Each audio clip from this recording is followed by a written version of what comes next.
मेरा कोई नहीं है आपके सिवा। तो जो जो आपने अपना मान रखा वो सब वो घसीट लेंगे, क्योंकि वो कर तुम अकर तुम मन था कर तुम सर्व समर्थ है। दो प्रकार से, या अंदर से विवेक से वैराग्य प्रकट करके, या बाहर से राग ही हटा लेंगे। वो जगह नहीं रखेंगे जिसे आप अपना कह रहे हो। तैयार रहना।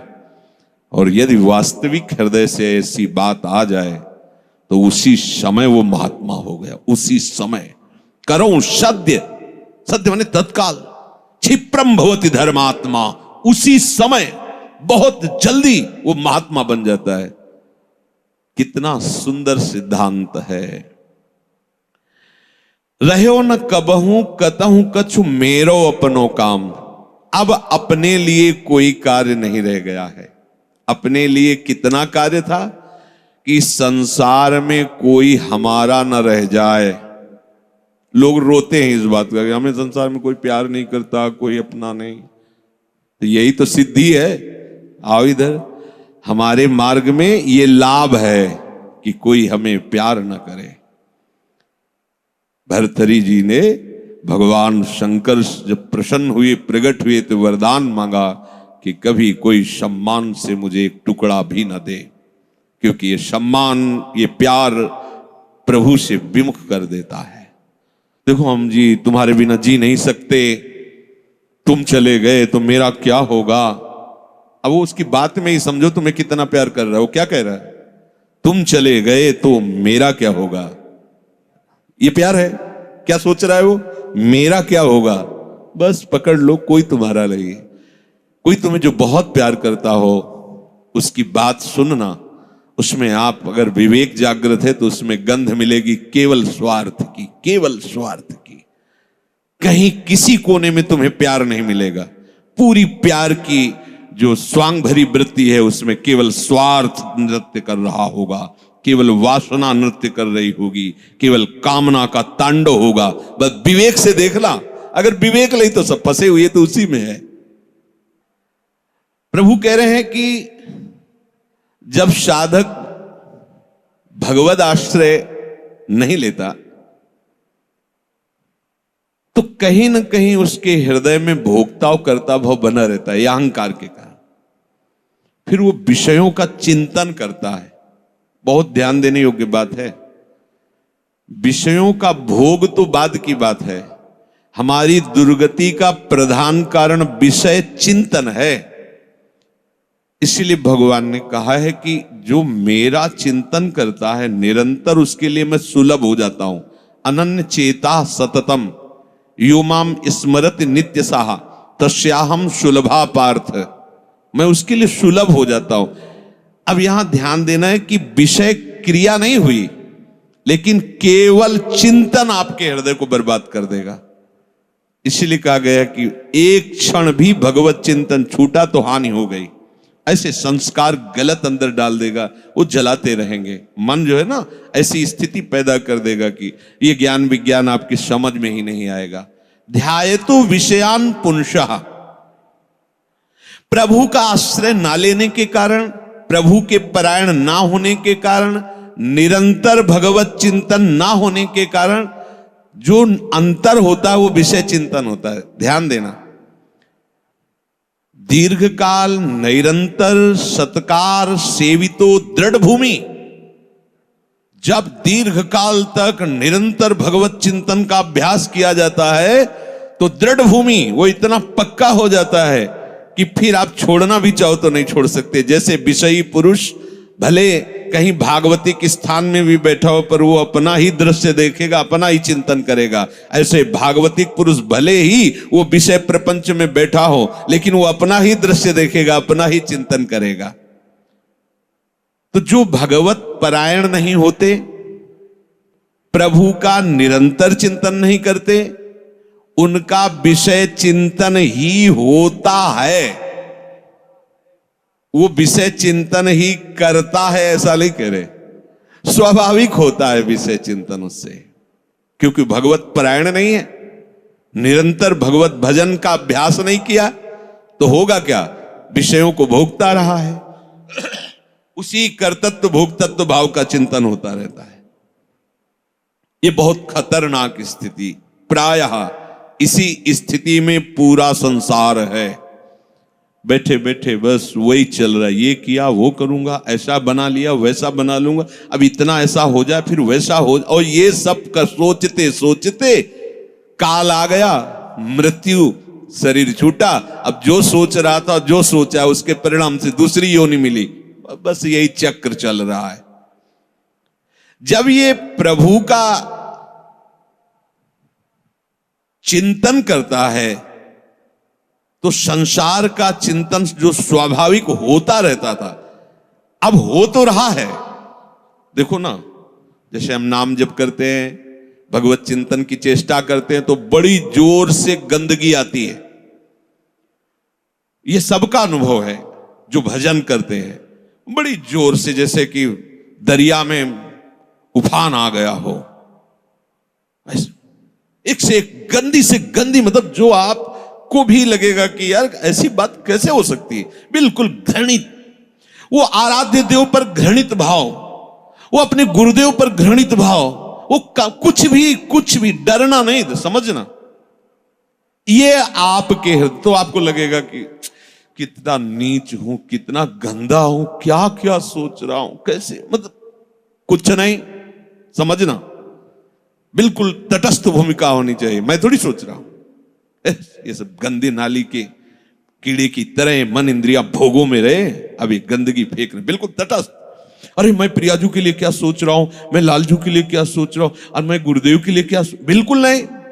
ये बेईमान लोग हैं, ये हमको भयभीत करेंगे, हमारी निष्ठा बिगाड़ेंगे, हमारा भाव बिगाड़ेंगे, बिल्कुल नहीं मानना।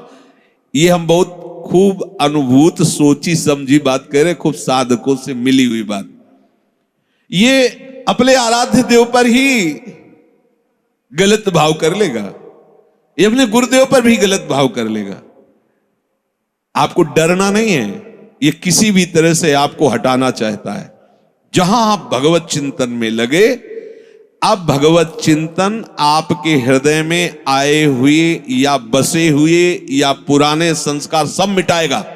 बिल्कुल आपको चिंता नहीं करनी, बस चलने दो। नाम कीर्तन, नाम जप, मंत्र जप, वाणी चिंतन, चलने दो। सेवा, ये जितनी गंदगी, बस चुप रहो, देखते रहो। उबने की जरूरत नहीं, खिन्न नहीं होना, ना हर्षित होना है। दोनों बात समझ, खिन्न हो गए तो वो टिक जाएगा, ऐसा क्यों नहीं है। उसमें गंदगी जब धुलाई हो रही तो निकलेगी सब बाहर, शांत एकदम। बहुत गंभीर होना चाहिए उपासक, इस स्थिति वाले को एकदम घबराना नहीं चाहिए। वो फिर अच्छी बातें भी डालता है जो संसार में सुखद मानी जाती है, उसमें आपको हर्षित नहीं होना, तटस्थ। यहां तक कि वो भागवतिक बातें भी डालेगा तो आपको भी गंभीर रहना है, क्योंकि वो थोड़ी देर जब समझ गया कि ये भागवतिक बात को सुनता है, तो जहां भागवतिक बात दी आप सुनने लगे तो अपनी पेशगी कर देगा, आप समझ ही नहीं पाओगे, दस्तखत करवा लेगा। बहुत चतुर है, इसीलिए सबसे बड़ा चतुर सृष्टि में कौन है? रामाई भजते चतुर नर, उसे सुजान कहा गया है, क्योंकि इन सब चतुरों को भी काबू में करने की सामर्थ्य भगवान नाम जापक में है। एक एक हरकत वो मन की देखता रहता है, एक एक हरकत, छोटी सी छोटी उसकी चेष्टा। अच्छा समझ में आ रहा है, ठीक?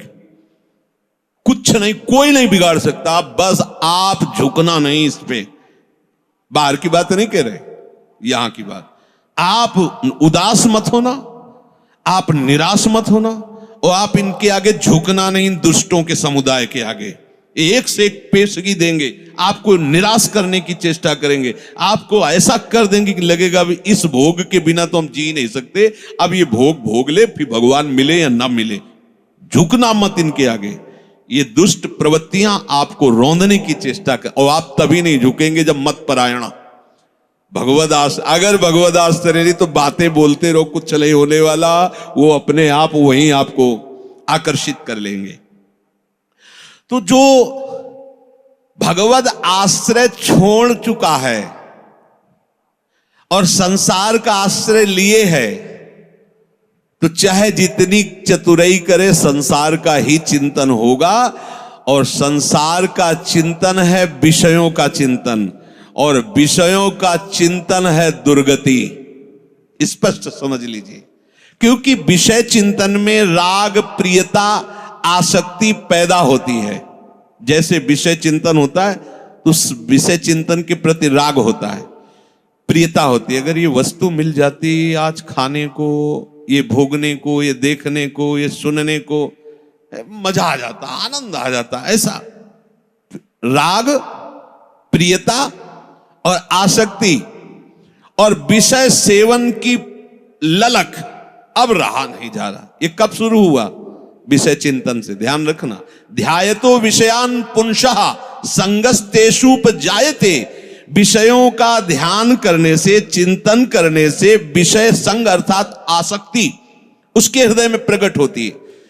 अब तो रहा नहीं जा रहा, अब वो भटक रहा है, क्या करूं, कैसे करूं, कहां वो पाऊं, ललक रहा है अंदर।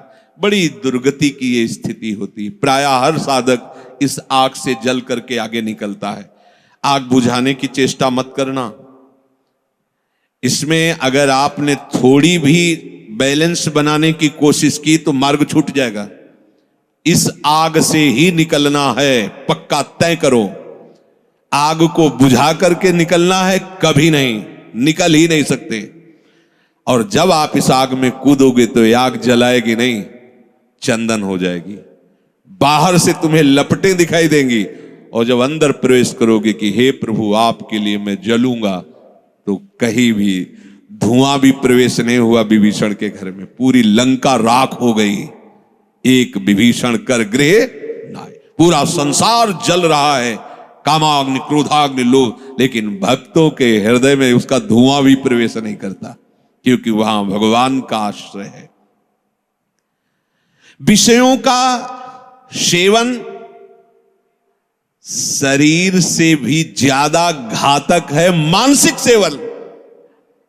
समझना, साधक क्या समझता है कि मैंने कोई क्रिया तो की नहीं, अच्छा बहुत चतुर है, मानसिक पाप लगता नहीं, कलि कर एक पुनीत प्रतापा, मानस पुण्य होए और नहीं पापा।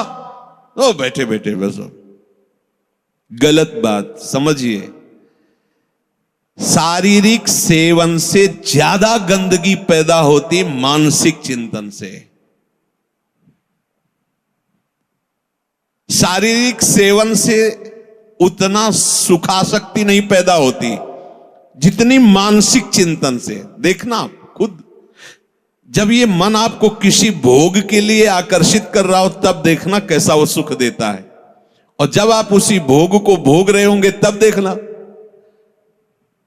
फिर लगता है कि वो तो जो चिंतन में था वो तो समझो शारीरिक क्रिया से ज्यादा घातक मलिनता पैदा करता है मानसिक भोगों का संयोग। उसमें विषयों की विशेष आसक्ति पैदा हो जाती है। वो ऐसी प्रियता होती कि बार बार हृदय को चूर चूर करती रहती है। तब देखो ना, संसारिक पुरुषों को देखो ना, अब वो विषय सेवन करे चाहे ना करे, विषय राग उसका नाश कर चुका। ये बहुत समझने की बात है कि हम किसी से मिलते नहीं, हम किसी से, लेकिन एकांत बैठकर अगर आप मन के साथ विषयों में विचरण कर रहे हैं तो आप में और एक घोर संसारी में कोई अंतर नहीं है।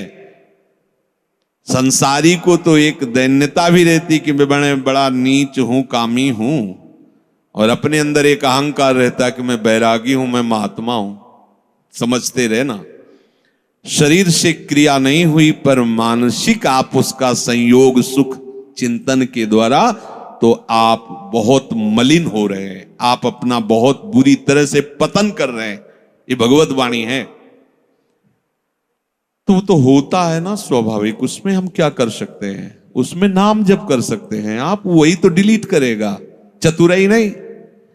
कई बार सत्संग में कहा, कुछ भी चल रहा है अंदर, मन फेंक रहा है, राधा राधा राधा राधा, ये जो आपका राधा राधा चल रहा है ना, एक भी चाल उसकी नहीं चलने देगा। वो चाहे जो विषय सेवन की बात, विषय सुख की, बार बार राधा, तो वो जलाएगा तुमको। बंद करो ये राधा नाम, पहले हम जो पेश कर रहे हैं उसमें तन्मय हो, बस आप छोड़ना नहीं तो हान हरिवंश के नाम अंतर परे, कहे हनुमंत विपत्ति प्रभु सोई जब तो सुमिरन, यही विपत्ति फंसा देगा। अरे बहुत विचित्र है ये, बहुत विचित्र है। लड़खड़ाकर कदम वहीं खड़े हो जाएंगे जहां चिंतन चल रहा है। बहुत घृणित मन की ये चिंतन वाली वृत्ति आपको क्रिया में उतार देगी, आप रुक नहीं पाएंगे। संगात संजायते कामः, जब आप विषयों का ध्यान दीजिए। ध्यायतो विषयान पुंसः, ये होगा, सबके होता है। जब लोग बात अरे हम तो समझते नहीं थे, ये काम ही है, आश्चर्य की बात है, कोई आश्चर्य की बात नहीं। हां, ये आश्चर्य की बात की ब्रह्मचारी है, ये आश्चर्य की बात है। ऐसे सृष्टि में और ये ब्रह्मचर्य, अब प्रणाम की बात है, ये आश्चर्य। कामी वो कोई आश्चर्य की बात नहीं, कोई भी हो, यहां से लेकर ऊपर तक, ब्रह्मलोक तक, कोई भी हो, कहीं भी, इसी का तो शासन है, इसी का तो राज्य है, और सब इसी संकल्प काम से ही पैदा हुए।